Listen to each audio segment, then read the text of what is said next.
আসসালামু আলাইকুম ওয়া রাহমাতুল্লাহ। ওয়ালাইকুম আসসালাম ওয়া রাহমাতুল্লাহ।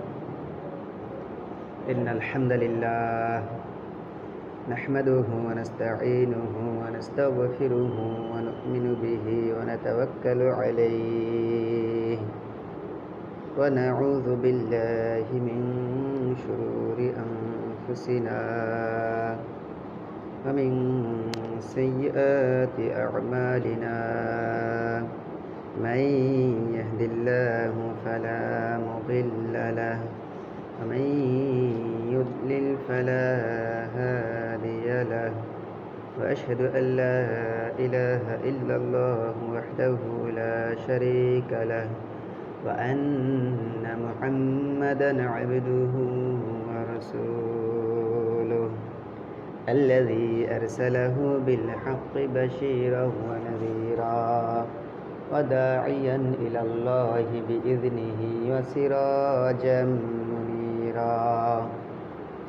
فقد قال الله تعالى في كلامه المجيد وفي الفرقانه الحميد: أعوذ بالله من الشيطان الرجيم. بسم الله الرحمن الرحيم. إنما يخشى الله من عباده العلماء إلى آخر الآية. وقال رسول الله صلى الله عليه وسلم: طلب العلم فريضة على كل مسلم، أو كما قال النبي صلى الله عليه وسلم. وقال الله تعالى في آية الأخر: إن الله وملائكته يصلون على النبي يا أيها الذين آمنوا صلوا عليه وسلموا تسليما. درود إبراهيم पाठ करें. اللهم صل على محمد وعلى آل محمد كما صليت على إبراهيم وعلى آل إبراهيم إنك حميد مجيد. اللهم بارك على محمد وعلى آل محمد كما باركت على إبراهيم وعلى آل إبراهيم إنك حميد مجيد. আলহামদুলিল্লাহ, সমস্ত প্রশংসা আল্লাহ সুবহানাহু ওয়া তাআলার, যিনি আমাদেরকে ভালো রেখে সুস্থ রেখে এই পৃথিবীর সর্বশ্রেষ্ঠ জায়গা মসজিদে আসার বসার সুযোগ করে দিয়েছেন। এই জন্য আমরা শুকরিয়া আদায় করি আলহামদুলিল্লাহ। সম্মানিত হাজিরিন, আমরা হচ্ছি মুসলিম জাতি। আমরা মুসলিম জাতি। তবে মুসলিম আমরা তো মনে করি শুধু ওই বাপদাদার থেকে মুসলিম সেই হিসেবে মুসলিম, আসলে কিন্তু তা না। বাপ মুসলিম হইলেই কিন্তু ছেলে মুসলিম হইতে পারবে এর কোনো গ্যারান্টি নাই। বাপ ইমানদার বলেই যে ছেলে ইমানদার হবে এর কোনো গ্যারান্টি নেই। ইমান আনতে হবে, মুসলিম হইতে হবে। তো ইমান আনতে হবে, মুসলিম হইতে হবে, তার তো একটা প্রক্রিয়া আছে, সিস্টেম আছে। এমনি এমনি তো আর ইমানদার হওয়া যায় না, এমনি এমনি তো আর মুসলিম হওয়া যায় না। তো এর জন্য সবার আগে গুরুত্বপূর্ণ যে কাজটি সেটা হচ্ছে জানতে হবে। সবার আগে গুরুত্বপূর্ণ কাজ হচ্ছে জানা। ইমান আনা ফরজ, সবার উপরে ইমান আনা ফরজ। তবে ইমানটা যে আনবো আমি, কি কি বিষয়ের উপর ইমান আনলে ইমানদার হওয়া যায়, আমি যে মুসলিম হব, কি কাজ করলে আমি মুসলিম হইতে পারবো। আবার ইমান সবচেয়ে গুরুত্বপূর্ণ সম্পদ, এই সম্পদটা চলে যাবে, কি কি কারণে চলে যায়, আমি ইমান হারা বেঈমান হারা হয়ে যাব। এই বিষয়গুলো যদি আমার না জানা থাকে তাহলে তো আমি প্রকৃত ইমানদার হতে পারবো না। এর একটি বাস্তব একটি উদাহরণ, খন্দকার আবদুল্লাহ জাহাঙ্গীর রহমতুল্লাহ আলাইহির নাম শুনছেন আপনারা, অনেকেই যারা শিক্ষিত মহল তারা সবাই জানে। যে বাংলাদেশের ইতিহাসের সবচেয়ে বিতর্কের ঊর্ধ্বে, যার সম্পর্কে কোনো বিতর্ক আমার নজরে এখনও ধরা পড়ে নাই, যার ভিতরে হিংসা বিদ্বেষ কোনো কিছু আছে বলে আমার ধরা পড়ে নেই। তার লেখা অনেক গ্রন্থ আমি পড়েছি, তার দ্বারা আমি বুঝতে পেরেছি তিনি বাংলাদেশের ইতিহাসের শ্রেষ্ঠ একজন আলেম, বাংলাদেশ ইতিহাসের শ্রেষ্ঠ একজন আলেম। তো তিনি তার অনেকগুলো কিতাব আছে, তার ভিতরে একটা হচ্ছে ইসলামী আকিদা। ইসলামী আকিদায় বইয়ের ভূমিকার ভিতরে লেখছেন যে উনি বাংলাদেশের লেখাপড়া শেষ করার পরে উনি সৌদি আরবে চলে গিয়েছিলেন পিএইচডি ডিগ্রি অর্জন করার জন্য। তো সৌদি আরবের লেখাপড়া শেষ করার পরে সৌদি আরবের রিয়াদ চেনেন তো, সেই রিয়াদে ইসলামিক রিসার্চ সেন্টারে উনি কর্মরত ছিলেন। সেখানে কাজ কী ছিল? বিভিন্ন ইসলামের গবেষণা করা। এরপরে বিশ্বের বিভিন্ন দেশ থেকে ফিলিপাইন, কাতার, মিশর, তুরস্ক, আমেরিকা, চীন, রাশিয়া, বিভিন্ন দেশের মুসলিম তো সৌদি আরবে যায়। তো তারা বিভিন্ন কারণে অনেক সময় ইসলামের সৌন্দর্য বুঝতে পেরে ওই ইসলামিক রিসার্চ সেন্টারে মুসলমান হওয়ার জন্য যেত, ইসলামিক রিসার্চ সেন্টারে। তো খন্দকার আবদুল্লাহ জাহাঙ্গীর রহমতুল্লাহ লিখছেন যে যখন এই ধরনের অমুসলিমরা, খ্রিস্টান, বৌদ্ধ, হিন্দু, এরা মুসলমান হওয়ার জন্য যেত, যাওয়ার পরে তাদেরকে প্রশ্ন করা হতো যে আপনি তো ঈমান আনবেন। হ্যাঁ, ঈমান আনবো। তো ঈমান কী কী বিষয়ের উপর ঈমান আনতে হয় সেগুলো জানা আছে। আবার ঈমান আনার পরে কী কী কাজ করলে, কোন কোন কাজ করলে ঈমানটা চলে যায়, এগুলো জানা আছে। তো অধিকাংশই যারা মুসলমান হওয়ার জন্য যেত তারা অধিকাংশই বলতো হ্যাঁ আমাদের এগুলো জানা আছে। যখন তারা স্বীকৃতি দিত যে ঈমান কী কী বিষয়ের উপরে আনলে ঈমানদার হওয়া যায় আর কি কি কাজ করলে ঈমান চলে যায়, বেঈমান হয়ে যায়, এই বিষয়গুলো তারা জানতো। যখন তারা বলতো স্বীকৃতি হ্যাঁ আমি জানি, তখন তাদেরকে আমরা কালিমা পড়ায় মুসলমান বানাতাম। অন্যথায় যারা বলতো যে না আমার এগুলো জানা নাই, কী কী বিষয়ের উপর ঈমান আনতে হবে আর কি কি কাজ করলে ঈমান চলে যাবে এই বিষয়ে আমার জানা নাই, তাদেরকে আগে আমরা তাকিদ দিতাম, আগে আপনি এগুলো শিখেন। কেন? আজকে আমি মুসলমান বানাই দিলাম, কালকে সেই ইন্দুয়ানি কাজ করতেছেন, পুজো দিচ্ছেন বা এই যেগুলো শিরকি কাজ করতেছেন, তাহলে ঈমান আনা না আনা সমান কথা। এই জন্য ঈমান আনার আগে গুরুত্বপূর্ণ কাজ হচ্ছে ইলম অর্জন করা। ঈমান আনার আগে গুরুত্বপূর্ণ কাজ হচ্ছে ইলম অর্জন করা। কিসের ইলম? ঈমানের ইলম। খন্দকার আবদুল্লাহ জাহাঙ্গীর রহমতুল্লাহ বইয়ের মধ্যে লিখছেন, আফসোস, এভাবে লিখছেন, আফসোস বিশ্বের বিভিন্ন অমুসলিমরা, বিভিন্ন দেশের অমুসলিমরা ইসলামের সৌন্দর্য দেখে, কোরআন পড়ে, হাদিস পড়ে, সাহাবায়ে কেরামের জীবনী পড়ে, আল্লাহ রসুলের জীবনী পড়ে মুসলমান হওয়ার জন্য, ঈমানদার হওয়ার জন্য, ঈমান বিষয়ে জ্ঞান অর্জন করে কি কি কাজ করলে ঈমান ভঙ্গ হয়ে যায়, ঈমান চলে যায়, এইসব বিষয়ে জ্ঞান অর্জন করার পরে আমাদের কাছে মুসলমান হওয়ার জন্য আসে। আফসোসের বিষয়, আমরা মুসলমানরা জানি না কি কি কাজ করলে ঈমানদার হওয়া যায় আর কি কি কাজ করলে ঈমান থেকে খারিজ হয়ে বেঈমান হয়ে যেতে হয়। আফসোস, এগুলো জানা নেই। জানা নাই তো জানা নাই, জানার চেষ্টা করে না। অনেকের কাছে যদি এর আগে যে মসজিদে ছিলাম ওই মসজিদে কুফর সম্পর্কে আলোচনা করতেছিলাম, তখন একজন ব্যক্তি হুজুরে কুফর সম্পর্কে আলোচনা করে কি হবে, এই তো মসজিদে আসতে যতদূর পারি তো ঈমান মুসলিম ইসলামী রীতিনীতি পালন করা চাই, এত জানে কি আরবো, এত জানে কি আরবেন তো বেঈমান হয়ে যাবেন। কুফর সম্পর্কে জ্ঞান যদি অবহেলা থাকে, ঈমান সম্পর্কে জ্ঞান আনার যদি অবহেলা থাকে, তো এটা আস্তে আস্তে বেঈমান হয়ে যাবে। দেখো আল্লাহ বলছে, ওয়াল্লাযীনা কাফারু আম্মা উনযিরু মু'রিদুন, তারা এই কারণে কুফরি হয়, কাফের হয়, কুফরি করে কাফের হয়। কি কারণ? তারা ঈমান সম্পর্কে সচেতন না, ঈমানের জ্ঞান সম্পর্কে সচেতন না, কী কাজ করলে ঈমান চলে যাবে এই বিষয়ে কোনো ধরনের সচেতন না। যা খুশি তাই করে বেড়াচ্ছে, যা মনে চায় তা করতেছে। মনে চলে নামাজ পড়লাম, মনে চলে পড়লাম না, আইসে দুটো সেজা দিলাম, চলে গেলাম পূজা মণ্ডপে, আছে না, আইসে এই করলাম, আবার ইন্দুয়ানি কালচার করলাম, ইচ্ছামতো ইসলাম পালন করলাম, আবার ইচ্ছামতো ইন্দুয়ানি সংস্কৃতি সবই করলাম। এটা কি ইমানদার না মুশরিক? এটা কি ইমানদার না মুশরিক বলেন তো?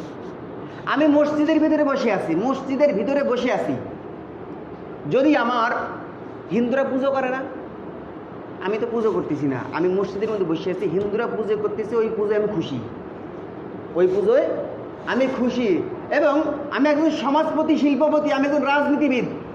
আমার সমাজের দায়িত্ব, রাজনৈতিক দায়িত্ব পালন করার ক্ষেত্রে যদি আমি মনে করি না ওই হিন্দুদের পূজায় সাহায্য করা উচিত, আমার দরকার, আমার দায়িত্ব, তবে আপনি বেঈমান কাফের। তবে আপনি কি? বেঈমান কাফের, ইমান চলে গেছে। কেন? শিরকি কাজে, কুফরি কাজে যেই মুসলমান সন্তুষ্ট থাকে সেটাও কুফরি হয়ে যায়, যার ফলে তার ইমান চলে যায়, কাফের হয়ে যায়। বিষয়টা জানা আছে না? এর আগে একজন প্রাক্তন প্রধানমন্ত্রী একটি কথা বলতেন যে ধর্ম যার যার, উৎসব সবার। আমি ওপেনে প্রকাশ্যে সবার কাছে বলছি, এই ধরনের আকীদা যার থাকবে সে বেঈমান হয়ে গেছে, কাফের হয়ে গেছে, কুফরি হয়েছে, ডাইরেক্ট কুফরি।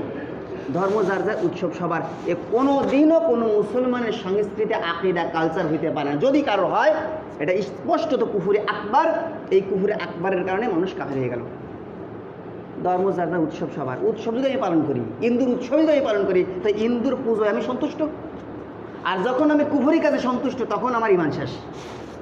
এগুলো হচ্ছে কুফরি আকবার, শিরকে আকবার, কুফরি আকবার, শিরকে আকবার, কুফরি আকবার। যে যারা করে তার ইমান চলে যায়। যতই নামাজ পড়ো, হজ করো, বড় আলেম, বড় আল্লামা, মুফতি, মুহাদ্দিস, আল্লামা যাই হোক না কেন, যার ভিতরে শিরক থাকবে, শিরকে আকবার, যার ভিতরে কুফর থাকবে, কুফরে আকবার, এই বদ আমলগুলো যার ভিতরে থাকবে, যত বড় মুফতি হোক, যত বড়ই পীর সাহেব হোক, যত বড়ই হুজুর হোক, যত বড় আলেম দাবি করুক না কেন, আল্লাহর কোরআনের পরিভাষায়, আল্লাহর রসুলের হাদিসের পরিভাষায় সে একজন টাটকা মুনাফিক, কাফের, শয়তান।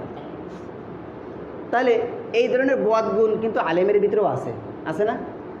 বিভিন্ন আলেম যারা বক্তা, ওয়াজ করে, তাদের ভিতরে এই ধরনের গুণ আছে। অহরহ কুফরি করতেছে, কুফরি কথা বলতেছে অহরহ। কেন বলতেছে? তাদের জ্ঞান হচ্ছে এই যে ওয়াজ করতে হবে, বড় বক্তা হইতে হবে, যে ইমান আনার জ্ঞান সবার আগে, কি কি বিষয়ের উপর ইমান আনতে হবে সেই জ্ঞান সবার আগে, কি কি কারণে ইমান চলে যায় সেই জ্ঞান সবার আগে, এগুলোর তোয়াক্কা করে না। কেন করে না? এগুলো মানুষ খায় না, শ্রোতা এগুলো খায় না। এগুলো বললে শ্রোতার বিরক্তি হয়। তা আমার তো বড় আলেম হইতে হবে, আমার তো বড় বক্তা হইতে হবে, আমার বড় নাম করা ব্যক্তিত্ব হইতে হবে। সেই জন্য মুখরোচক যেই সব পাবলিক যেগুলো খায়, সেগুলো জ্ঞান অর্জন করে করে যেসব বক্তারা ওয়াজ করে, ঠিক সেই ধরনের বক্তার কারণে সমাজে কুফর, বেদাত, শিরক, নেফাক এগুলো মানুষের অন্তরে গেঁথে গেঁথে যাচ্ছে। এর সম্পূর্ণ দায়ভার হচ্ছে এই ধরনের নাম করা হুজুর বক্তারা, এই ধরনের নাম করা হুজুর বক্তারা। আপনারা আমার কথা অবিশ্বাস করতে পারেন, আমি অনেকগুলো একটু মোটামুটি পড়াশোনা করার চেষ্টা করি। কেন চেষ্টা করি? চেষ্টা করি হচ্ছে আলেম হওয়ার শর্ত আছে কয়েকটা। একটা হচ্ছে জ্ঞান অর্জন করতে হবে, জ্ঞান অর্জন করার পরে সমাজ স্বীকৃত হতে হবে। আমি জ্ঞান অর্জন, আমার কোরআন শরীফ মুখস্থ, বুখারী মুখস্থ, তিরমিজি শরীফ মুখস্থ, আবু দাউদ, নাসাই, ইবনে হিব্বান, সহিহ তারগিব, ইবনে মাজাহ সব মুখস্থ, রিয়াদুস সালিহিন সব মুখস্থ, কিন্তু মানুষ আমাকে স্বীকৃতি দেয় না, আমি আলেম না, সমাজের ক্ষেত্রে আমি আলেম হিসেবে পরিচিত না। যেহেতু যতই জ্ঞান কোনো ব্যক্তির থাকুক না কেন, সমাজ স্বীকৃত না, সে নিজ আগ বেড়ে কোনো কথা বলতে পারে না, তার অধিকার নাই। সেই ক্ষেত্রে আমি যেন আমার কথাগুলো মানুষের কাছে গ্রহণযোগ্য হয়, আমার কথাগুলো আসলে সত্য বলতেছি, বিভ্রান্তিমূলক কোনো কথা বলতেছি না, এর প্রমাণস্বরূপ বিভিন্ন কিতাব, বই, পুস্তক থেকে আমি রেকর্ড করি। তো সেই বিষয়ে আমি আপনাদের বলতেছি। এই বিষয়ে এখানে খন্দকার আব্দুল্লাহ জাহাঙ্গীর রহমতুল্লাহ লিখেছেন এই বিষয়টায়, মুসলিম উম্মাহর ফিরকাবাজি, কোন্দল, কুসংস্কার, শিরক, বিদআত ইত্যাদির মূল কারণ জাল হাদিস। এগুলোর মূল কারণ জাল হাদিস। ইসলামের প্রথম যুগ থেকে ইসলামের শত্রুগণ কারা কারা এগুলো এই জাল হাদিস ছড়াইছে, ইসলামের নামে অপসংস্কৃতি ছড়াইছে কারা কারা? ইসলামের প্রথম যুগ থেকে ইসলামের শত্রুগণ, শিয়াগণ, দুর্বল ইমান ওয়াইজগণ। দুর্বল ইমান ওয়াইজ মানে কি? ওই বক্তা। ও অনুরূপ অনেক মানুষ নিজেদের স্বার্থ বা মতামত প্রতিষ্ঠার জন্য, আমি একটা কথার কথা, আমি হুজুর, আমি এই জায়গায় ইমাম, একটা মাসলা আমার কাছে জানিয়ে বলছেন, হুট করে আমার যদি বলি না আমি জানি না, তাহলে তো কেমন হয়ে যায়? আমি ক্যাশ করে ধারণা করে একটা মাসলা বলে দিছি, এখন ওটা তো ভুল। যখন আমি ধরা খেয়ে যাবো হুজুর ভুল কথাটা কইছে, তখন কি আসবে? ওই বিভিন্ন সাল সুতো আবি যাবে সাই সাতার দলিল পেশ করে করে সমাজ এটা প্রতিষ্ঠা করার চেষ্টা করবে। এই ধরনের উদ্ভব দলিল নিজের ব্যক্তিত্ব বজায় রাখার জন্য, নিজের স্বার্থ, নিজের মতবাদ প্রতিষ্ঠা করার জন্য মানুষগুলো হাদিসগুলো বানায়, মানুষ হাদিস বানায়। এই ধরনের মানুষগুলোর কারণে ইসলামের ভিতরে কুসংস্কৃতি, অপসংস্কৃতি এগুলো ঢুকে গেছে। এখন মানুষেরা প্রশ্ন করে বিভিন্ন জায়গায়, হুজুর আমরা যে ইসলাম মানব, মুসলমান হব, কয় হুজুরের কথা শুনবো কম দিই? এক হুজুর কাছে এক কথা, আর এক হুজুরের কাছে এক কথা, অমুক বক্তার কাছে এক কথা শুনছি, অমুক বক্তার কাছে এক কথা শুনছি। কেউ পীরের দরবারে যায়, সেজদা দেয়, কেউ এই করে মান্যত করে, কেউ কাজ শিরিক, কেউ কাজ সেজদা দিচ্ছে, কোন কোন হুজুর আবার সেজদা দেয় শিরিক। আমরা তো বিভ্রান্ত হয়ে গেছি, করবোটা। এরকম প্রশ্ন অহরহ হাজারে হাজার প্রশ্ন করে, আমারই অনেকে করে। হুজুর কী করবো? এই আপনি এক টাকা তাকান, ওই হুজুর আর টাকা তাকায়, এ হুজুর তো এক কথা বলে, ও হুজুর তা এক কথা বলে। তখন তাদের উত্তর আমি এটাই দিই যে হুজুর ইসলামের দলিল না। যদি আপনি হুজুরের ইসলামের দলিল মনে করেন তবে আপনি গুমরাহ। ইসলামের দলিল যদি আপনি হুজুর মনে করেন তবে আপনি পথভ্রষ্ট। কারণ হুজুর নিজের স্বার্থের কারণে ফতোয়া দিতে পারে, হুজুর টাকার লোভে ফতোয়া দিতে পারে, হুজুর নিজের সম্মান মর্যাদা আত্মমর্যাদা পূর্ণ না হয় সমাজে বড় আলেম স্বীকৃতি পাওয়ার জন্য হইলো অনেক সময় মিথ্যা কথা বলে। সেজন্যে হুজুর ইসলামী শরীয়তের দলিল না, হুজুর ইসলামী শরীয়তের দলিল না। এই হুজুর রাজার হাদিস বর্ণনা করবে আল্লাহ রাসূল সাল্লাল্লাহু আলাইহি ওয়াসাল্লাম সেই প্রথম জামানা থেকে বলেছে। অনেক সেই 1400-1500 বছর আগে আল্লাহ রাসূল সে কথা বলে গিয়েছেন। সে কথাটা কি বলছেন? আল্লাহ রাসূল সাল্লাল্লাহু আলাইহি ওয়াসাল্লাম বলেন, সায়াকুনু ফি আখিরিজ জামান উনাসুম মিন উম্মতি ইউহাদ্দিথুনাকুম বিমা লাম তাসমাউ আনতুম ওয়ালা আবাউকুম ফাইয়াকুম ওয়া ইয়াহুম। সায়াকুনু অতি সত্তর আখেরি জামানার উম্মাত নিজেরা জাল হাদিস বানায় বানায় বলবে। আল্লাহ রাসূল বলতেছেন, মুসলিম শরীফের হাদিস, আল্লাহ রাসূল মুসলিম শরীফের হাদিসের ভিতরে বলতেছেন যে আখেরি জামানা আমার উম্মাত, আল্লাহ রাসূলের উম্মাত, আল্লাহ রাসূল বলতেছে আমার উম্মাত আখেরি জামানায় নিজেরা বানায় বানায় জাল হাদিস বর্ণনা করবে যা তোমরা আগে শোনো নাই। সুতরাং ওয়া ইয়াকুম ওয়া ইয়াহুম, এইগুলো থেকে তোমরা বেঁচে থাকবা, দূরে থাকবা। এই হাদিসের উপরে ভিত্তি করে ব্যাখ্যা করে মুহাদ্দিসিনে কেরাম, বিভিন্ন বড় বড় আলেম ফাকিহ, তারা বলছেন যে মানুষ যত বড় বক্তা হোক, যত বড় হুজুর হোক, যত বড় আল্লামা পরিচয় দিক না কেন, কারোর হাদিস গ্রহণ করা যাবে না। আর যত বড় হুজুর হোক সেও হাদিস বর্ণনা করতে পারবে না। শর্ত নম্বর 1, যদি সে হাদিসের গ্রন্থের নাম উল্লেখ করে যে হাদিসটা অমুক গ্রন্থের হাদিস, তবে সে হাদিসটা আপনি নেবেন, তারপরে যাচাই করবেন। হুজুরের দোয়ায় আপনি হাদিস গ্রহণ করবেন না, করলেন তো হুজুর মিথ্যা কথাও তো কইতে পারে, এটা গ্যারান্টি আছে না। আল্লাহ রাসূল নিজেই বলছেন আখিরি জামানার উম্মত আমার উম্মত জাল হাদিস বর্ণনা করবে, ওদের থেকে তোমরা বাঁচে থাকবা। কোন হুজুর জাল হাদিস করছে, কোন হুজুর সঠিক হাদিস করছে, এইগুলো বোঝার জ্ঞান যদি আপনি অর্জন না করেন তাহলে আপনি তো গুমরাহ হয়ে যাবেন, আপনি গুমরাহ হয়ে যাবেন না। এই জন্য কারণ হুজুরা আমরা কি ওই বুঝি, আপনি বোঝেন নাই কেন, এটাই আপনার দোষ। আপনি বোঝেন নাই কেন, এটাই আপনার দোষ। ইসলামী শরিয়াত আল্লাহ রসুল ফরজ করে দিয়েছেন আপনাকে জ্ঞান অর্জন করার জন্য। আপনি জ্ঞান অর্জন করবেন না, আপনি ওই যে মিলাদ বাপ মা মরে গেছে একটু 40 করে একেবারে ঘুমাবেন না, আঁকড়ে মানুষের আকাম কুকাম শয়তানি বদল সব করবেন, মনে করেন হুজুর আমার বেচতে দিয়ে দেবে, আপনি শিরক করতেছেন। আপনার পড়তে হবে, আপনি মুসলমান, আপনাকে পড়তেই হবে, না পড়ে কোনো উপায় নেই। পড়বেন না, ঘুমায় থাকবেন, হুজুররা আমাকে এই করে দেবে, হুজুররা দেবে জাহান্নামে নিয়ে যাবে। আপনি হুজুরের উপরে দায়বাদ দিয়ে ঘরে ঘুমায় থাকবেন, পড়াশোনা বাদ দিয়ে মনে করবেন হুজুররা নামাজ কালাম পড়তেছে, হুজুররা আমাকে বেচতে নিয়ে যাবে, শিরক করতেছেন, জাহান্নামে আগে যাবেন। আপনি কোনো বাঁচার কোনো কায়দা নাই, হুজুরকে দোহাই দিয়ে দিলেই বাঁচ মরবেন। আপনার কাজ নিজে জ্ঞান অর্জন করা, আপনার কাজ নিজের জ্ঞান নিজে অর্জন করা ফরজ, নিজে জ্ঞান অর্জন করেন। হুজুর কোন কথা সত্যি করছে না মিথ্যে করছে আপনি বুঝবেন না, সে বুঝার জ্ঞান অর্জন করতে হবে না। মানুষ বাজারে যায় মাছ কেনার জন্য, বাজারে কি সব ব্যবসায়ী ভালো? প্রতারক ব্যবসায়ী আছে না, আবার ভালো ব্যবসায়ী আছে না? তবে ইদানিংকালে অধিকাংশ ব্যবসায়ী প্রতারক, অধিকাংশই। এই প্রতারক হাজার হাজার লক্ষ লক্ষ ব্যবসায়ী আপনি বাছাই করেন না, বাছাই করেন না করে, এটা কি আপনি ক্ষুদ্রতম জ্ঞানে ধরে না যে এর কথা মিথ্যে? এই মিথ্যে কথা কাজ চুরি করে বাটপার, একটা সমাজের মানুষ চোর বাটপার। আরে মানুষ না বলতে পারে নিজে কিন্তু বোঝে ও লোকটা চোর বা বাটপার, এটা কিন্তু বোঝা যায়। আপনি মাছ কেনার সময় এড়ে বোঝেন, তরকারি কেনার সময় এড়ে বোঝেন, ঘি কেনার সময় বোঝেন, মধু কেনার সময় বোঝেন, সব কেনার সময় বোঝেন যে মধু ব্যবসায়ী ভেজাল দিতে পারে, মাছ ব্যবসায়ী ভেজাল দিতে পারে, মুদির দোকানদার ভেজাল দিতে পারে।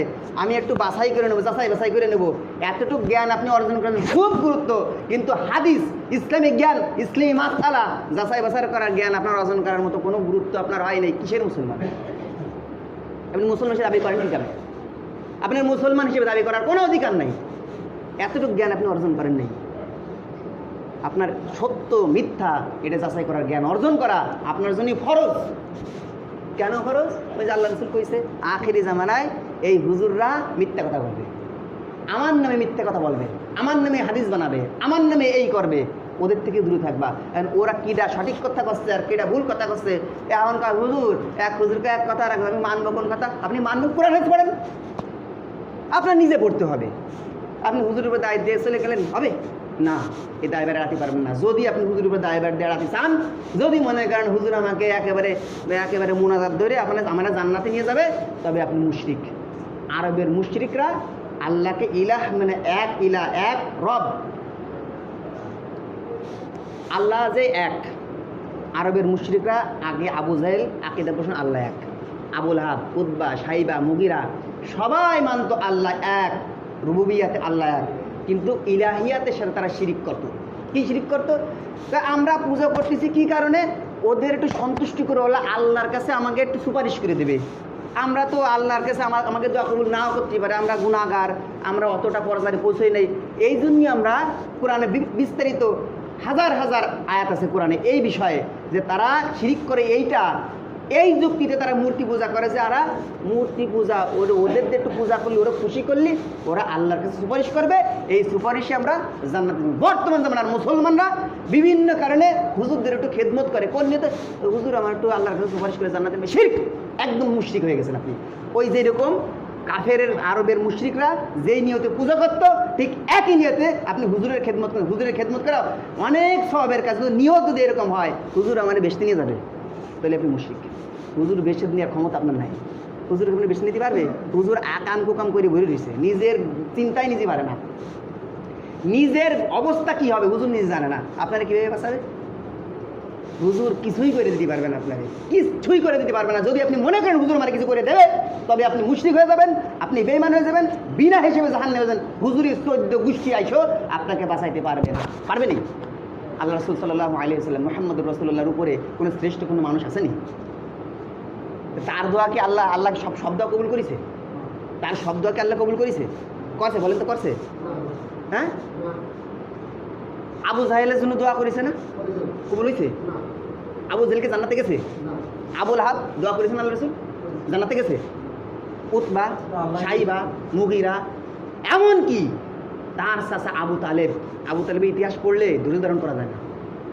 আবু তালেবের ইতিহাস পড়লে কোনো কাফের কাষ্টা কাফের তার কান্দা লাগবে। আবু তালেবের ইতিহাস যদি পড়ে, সে আবু তালেবের 3 বছরের ইতিহাস যদি কেউ পড়ে, তার হৃদয় ক্ষরণ হইতে হবে, কলিজা ছিঁড়ে যেতে হবে। কি করেছে আল্লাহ রসুলের জন্য সেই আল্লাহ রসুল, সেই আবু তালেব, এটা নিয়ে বিতর্কিত আছে, ইখতিলাফ আছে। কিন্তু তবে আমার মনে হয় হয়তো আবু তালেবের আল্লাহ মাফ করেও দিলেও দিতে পারেন, সেটা আল্লাহ জানে, এটা আমি জানি না। তবে কোরআনে স্পষ্ট আয়াত নাজিল হয়েছে, কোনো কাফেরের জন্য দোয়া আপনি করতে পারেন না। আল্লাহ রসুলের জন্য কাফেরের জন্য দোয়া করা হারাম। আল্লাহ রসুল দোয়া করতে গেছেন তার চাচাদের জন্য, আল্লাহ রসুল ডাইরেক্ট আল্লাহ নিষেধ করেছে, না আপনি কাফেরদের জন্য কোনো দোয়া করতে পারেন না।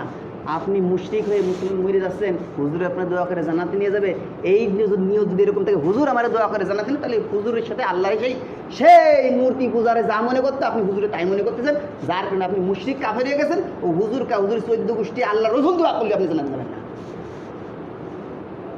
এই জন্য জ্ঞান অর্জন করতে হবে। এই জন্য কী করতে হবে? জ্ঞান কীভাবে অর্জন করবো? আমরা তো ছোটোকালে মাদ্রাসায় পড়ি, এই প্রশ্ন আসে না? হুজুর যারা মাদ্রাসায় পড়ছে তারাই, আরে যারা মাদ্রাসায় তারাই কি জ্ঞানী? কী রাখছে? বহুত দাওরা ফারেক, বহুত কামেল ফারেক, কোরআন শরীফ পড়তে পারে না, বহুত হাজার হাজার লক্ষ লক্ষ আমার যাচাই করে আছে। শুধু মাদ্রাসায় পড়লেই যে জ্ঞানী হয়ে যায় তা কিন্তু না। বই পড়েন, কোরআন পড়েন, কোরআনের অনুবাদ আছে, এগুলো পড়েন। হাদিস, যে বিখ্যাত সিয়াসিত্তার হাদিস গ্রন্থগুলো আছে, বুখারী, মুসলিম, আবু দাউদ, ইবনে মাজাহ, হিব্বান, সহিহ তারগিব, ইবনে মালিক, এই যত এই গ্রন্থগুলো আছে এগুলো পড়েন।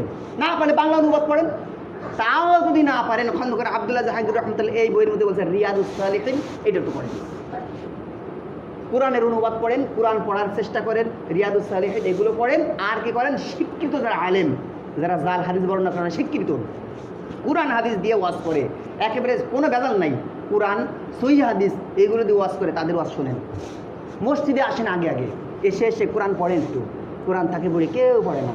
এই যে কত, এই যে এই বইটা সেদিনকে বাইরে করেছে, ধুলো হয়ে রয়েছে, এর ভিতরে ময়লা হয়ে রয়েছে, কেউ পড়ে না, পড়ার কোনো আগ্রহী নেই, পড়ার কোনো আগ্রহী নেই। অথচ আল্লাহ রাসূল সাল্লাল্লাহু আলাইহি ওয়াসাল্লাম অনেক হাদিসে বলছেন, যে ব্যক্তি মানে গদা ইলাল মসজিদি, যে ব্যক্তি সকাল সকাল বা মধ্যাহ্নের আগে জুমার দিনে মসজিদে আসে, নিয়তটা কি, কিছু শিখবে, হুজুর খুতবায় কিছু কথা বলবে, এই কথা দিয়ে সে শিখবে, এই নিয়ত করে যে মসজিদে আসবে, এই নিয়তের কারণে আল্লাহ সুবহানাহু ওয়া তাআলা তাকে কবুল হজের সব তার আমলনামায় লিখে দেবেন। সুবহানাল্লাহ। যদি নিয়তটা শিক্ষার জন্য মসজিদে আসেন, এই সব আপনি পাবেন। আবু যার গিফারি রাদিয়াল্লাহু তাআলা আনহুকে আল্লাহ রাসূল, ইয়া আবু যার, তুমি মসজিদে যাও, যদি মসজিদে যায় কোরআনের একটি আয়াত শেখো, যদি মসজিদে গিয়ে একটি আয়াত শেখো, তবে তুমি 100 নফল নামাজের সব আল্লাহ তোমার আমলনামায় লিখে দেবেন। 100 কত, এক আয়াত, আয়াত আল্লামাল কোরআন একটা আয়াত হয়ে গেছে, আর রহমান একটা আয়াত, আল্লামাল কোরআন একটি আয়াত। এতটুক পরিমাণ মসজিদে এসে আপনি শিখবেন, তার বদলতে 100 নফল নামাজ সব দান করবেন। আর যদি কোনো একটি বিষয়, কোনো একটি অধ্যায় যদি আপনি শিখতে পারেন, তাহলে 1000 রাকাত নফল নামাজের সব আল্লাহ সুবহানাহু ওয়া তাআলা আমার আপনার আমল নামে লিখে দেবেন। মাদ্রাসায় পড়া, জ্ঞান অর্জন করার জন্য মাদ্রাসায় পড়তে হবে এরকম কোনো শর্ত নেই, এরকম কোনো শর্ত নাই। তবে অবশ্যই আপনি কি পড়তেছেন, কোরআন শরীফ শুদ্ধ করে পড়তে পারতেছেন না, আপনি যাত্রার কাছে কোরআন শরীফ শুদ্ধ করতে পারবেন? যারা জ্ঞানী, যারা শুদ্ধ করতে পারে তাদের কাছে যাবেন। এই অজুহাত দিয়ে বসে থাকতে পারেন না, আমি মাদ্রাসায় পড়ি না, আমি আর কি শিখবো, এই অজুহাত দেওয়ার কোনো কায়দা নেই। যেই অবস্থায় আছেন, যেই বয়সে আছেন, আপনি যদি ছোটো থাকেন মাদ্রাসায় ভর্তি হয়ে যান, মাদ্রাসায় ভর্তি হওয়ার উপযুক্ত বয়স যাদের আছেন মাদ্রাসায় ভর্তি হয়ে যান, সন্তানদেরকে মাদ্রাসায় ভর্তি করাই দেন, নাতিপুতাদের মাদ্রাসায় ভর্তি করাই দেন। আমার বয়স, আমার সংসার চালাইতে মাদ্রাসায় ভর্তি করার আমার ভর্তি হওয়ার কোনো ক্যাপাসিটি নেই, আপনি পড়া শুরু করে দেন, বই পড়া শুরু করে দেন। আমার কাছে সবচেয়ে উপযুক্ত মাধ্যম খন্দকার আব্দুল্লাহ জাহাঙ্গীর রহমতুল্লাহ অনেক লেখা বই আছে, এইগুলো পড়েন, জ্ঞানের দরজা খুলে যাবে, জ্ঞানের দরজা খুলে যাবে, বিশ্বাস করেন। এই যে খন্দকার আব্দুল্লাহ জাহাঙ্গীর রহমতুল্লাহ লেখা অনেক বই আছে, সুন্দর সুন্দর লেখা বই আছে, জ্ঞানের দরজা খুলে যাবে, জ্ঞানের দরজা খুলে যাবে, আপনি বুঝে যাবেন। এই খন্দকার আব্দুল্লাহ জাহাঙ্গীর রহমতুল্লাহের যদি 2-3টে বই আপনি পড়তে পারেন, বেশি না 2-3টা, এই যে এই বইটা পড়েন, এর ভিতরে অনেক সুন্দর সুন্দর লেখা আছে। এরপরে ইসলামী আকিদা আছে, রাহে বেলায়াত আছে, তারপরে জাল হাদিসের জাল হাদিসের অনেকগুলো বই আছে, বেশি না, মাত্র 2টে বই পড়েন, ইসলামী আকিদা আর আছে রাহে বেলায়াত। এই 2টা বই পড়েন, তবে আপনি এই 2টা বই দিয়ে পড়তে পারেন, তাহলে আপনি বুঝে যাবেন যে সত্যি কিটা, মিথ্যে কিটা, ভুল কিটা, সঠিক কিটা, আপনি বুঝে যাবেন। তাহলে যদি আপনি না পড়েন, তাহলে আপনার বাঁচাবে কিটা? যদি আপনি তাও না পড়েন, তাহলে হবে আপনি ব্যায়াম কীভাবে চালাতে হয় সেটা আপনি শিখছেন, বই লাগাতে কীভাবে সেটা আপনি শিখছেন, পাট কাটতে হয়, বুনতে হয়, কী করতে হবে তাও আপনি শিখছেন, বিয়ে করবেন, বউ বাইসে আনছেন, সব কিছু আপনি করতে পারছেন। হুজুর আপনি বাছাই করতে পারতেছেন না, সত্যি কিডা, মিথ্যে কিডা, ভণ্ড কিডা, প্রতারক কিডা, আপনি বুঝতে পারতেছেন না, তবে আপনি ইমানদার, তবে কি আপনি জান্নাতে যাওয়ার প্রতীক? আপনি কি জান্নাতে যেতে চান? মিথ্যে কথা, এটা মিথ্যে কথা, এটা কোনোদিন বিশ্বাস করা যায় না। আপনি জান্নাতে যদি যাইতে চান, জান্নাতি কাম করতে হবে।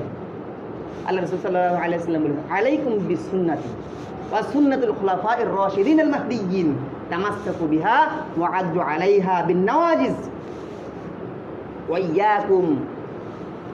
ইয়াকুম মুহদাসাতিল উমুর ওয়া কুল্লু মুহদাসাতিন বিদআহ ওয়া কুল্লু বিদআতিন দালালাহ। আল্লাহ রাসূল সাল্লাল্লাহু আলাইহি ওয়াসাল্লাম বলেছেন, আলাইকুম বিসুন্নতি, আমার সুন্নাত তোমাদের কাছে রেখে দিলাম, সুন্নাত কোরআন আর হাদিস রেখে গেলাম, আর আমার সাহাবী তাদের সুন্নাত আমি রেখে গেলাম। আল্লাহর কোরআন, আল্লাহ রাসূলের সুন্নাত, সাহাবীদের সুন্নাত, এগুলো রেখে গেলাম, এগুলো আঁকড়ে ধরো, খবরদার এটা ছেড়ে দিবা না। আর কি করবা? ওয়া ইয়াকুম, দূরে থাকবা মুহদাসাতিল উমুর, যত নতুন নতুন আবিষ্কার, যত নতুন নতুন ফেরকা ভিতরে ঢুকবে এই সব থেকে দূরে থাকবা। কেন? এই যত নতুন নতুন আবিষ্কার করা হয়েছে, যত আমল, সবগুলোই বেদাত। আর যত বেদাত, সমস্ত বেদাত হচ্ছে গুমরাহ। এই হাদিস দ্বারা স্পষ্ট ক্লিয়ার হয়ে গেল না যে হক কোনটা বাতিল কোনটা? আল্লাহ স্পষ্ট বলে দিলেন যে আমার সুন্নাত কুরআন, আমার সুন্নাত আমার সাহাবীদের সুন্নাত, এর ভিতরে যা পাবা সেটাই সত্য, এটাই তোমরা আঁকড়ে ধরে রাখো। এর বাইরে যা আছে সব বাতিল, সবগুলো বিতর্ক, সম্পূর্ণ নতুন নতুন যত আবিষ্কার সবগুলো বেদাত। এই সমস্ত বেদাত হচ্ছে গুমরাহি। তাহলে আপনি যদি সঠিক ইসলাম যাচাই করতে হয় তো আল্লাহর রসুল কুরআন আপনার পড়তে হবে, আল্লাহ রসুল সুন্নাত পড়তে হবে, সাহাবীদের সুন্নাত পড়তে হবে। এর বাইরে ইসলাম না। এর বাইরে যদি কেউ ইসলাম মনে করে সেগুলো হচ্ছে বেদাত, সে হচ্ছে ভণ্ড প্রতারক শয়তান। অনেক সময় বিভিন্ন বিভিন্ন নতুন নতুন আবিষ্কার, নতুন নতুন আবিষ্কার কয় এত এত কত বছর পরে? ইসলামী শরিয়াতের আল্লাহ রসুলের 400 বছর পরে এই আমলটা জারি হয়েছে। 400 বছর পরে। তাহলে ইসলামী শরিয়াত এই আল্লাহ রসুলের 400 বছর পরে যদি কোনো আমল জারি হয় তাহলে ওটা কি বেদাত না আল্লাহ রসুলের সুন্নাত হয়? হ্যাঁ, বেদাত হয় না? যেটা আল্লাহ রসুলের জামানায়, ওইটি আল্লাহ রসুলের জামানা, আল্লাহ রসুল করছে, আল্লাহ রসুল সাহাবায়ে কেরাম করছে, কোরআনে আছে, হাদিস আছে, ওইটা যদি কেউ বেদাত করে এটা কি বেদাত হবে? আর যেটা কোরআন হাদিস নেই, আল্লাহ রসুলের সুন্নাতের ভিতরে নাই, আল্লাহ রসুল সাহাবীর সুন্নাতের ভিতরেও নাই। হুজুর একটা কইছে আমি বড় আল্লামা হুজুর, আমি আরবি ব্যাকরণ আমি সব জানি, আরবি ভাষায় কথা বলতে পারি, আমি একটা দোয়া শিখাই দিচ্ছি, আপনারা এই দোয়া করেন। কিন্তু ওইটা আল্লাহ রসুল জীবনে কোনোদিন করেন নাই, আল্লাহ রসুল সাহাবায়ে কেরাম কোনোদিনও করেন নাই, কোরআনেও নেই, হাদিসেও নেই। আপনি ওইটা আল্লাহ বড় হুজুর আল্লামা, তার কথা মতো আপনি পালন করা শুরু করেছেন। আপনি সঠিক কাজ করতেন, ভুল কাজ করতেছেন, বুঝতে পারছেন না? তাহলে আপনি সঠিক ইসলাম জানতে হলে আল্লাহ রসুলের সুন্নাত, কোরআন, হাদিস, এগুলো সাহাবীদের সুন্নাত আপনার জানতেই হবে, কোনো উপায় নেই, জানতেই হবে। আপনার জান্নাতে যাইতে হলে এগুলো জানতেই হবে। কারণ আপনি জানেন না, জানার কায়দা এইগুলা পড়েন। গ্রহণযোগ্য আলেম বক্তা যারা আছে, গ্রহণযোগ্য, কোনো মিথ্যা কথা বলে না, বানায় বানায় কথা বলে না, ওয়াজ খালি সুর দিয়ে বানায় বানায় মিথ্যে মিথ্যে মিথ্যে মিথ্যে মিথ্যে কথা, খালি ঘটনা, মিথ্যে কথা, জাল হাদিস, এই আবি জাবি সাইসাতা বানায় বলে বলা। আমার বর্তমান আসলেই আমাকে খারাপ বলতে পারেন, বর্তমানে প্রজন্মের যত বক্তা 100-র মধ্যে 95 বক্তা আমার কাছে মনে হয় বন্ধ। 100-র মধ্যে 95টা বক্তা আমার কাছে মনে হয় মিথ্যুক, প্রতারক, নিজেকে প্রতিষ্ঠা করার জন্য ওয়াজ করে বেড়ায়। কোরআন হাদিস নেই স্পষ্ট। এই যে এই বইতে লেখা আছে, কোন গ্রন্থের হাদিস আপনি বর্ণনা, সেই গ্রন্থটা বলতে হবে। কোন বক্তা বলেন তো, বলেন তো কোন বক্তা বলে যে অমুক গ্রন্থের হাদিস এটা? যে বলে সেই সঠিক, যে বলে না সে সঠিক না। যে বলে সেই সঠিক, যে বলে না সে সঠিক না। তার কথা আপনি শুনবেন তো বিপদে পড়বেন। হইতে পারে সঠিক, কিন্তু এর গ্যারান্টি নেই।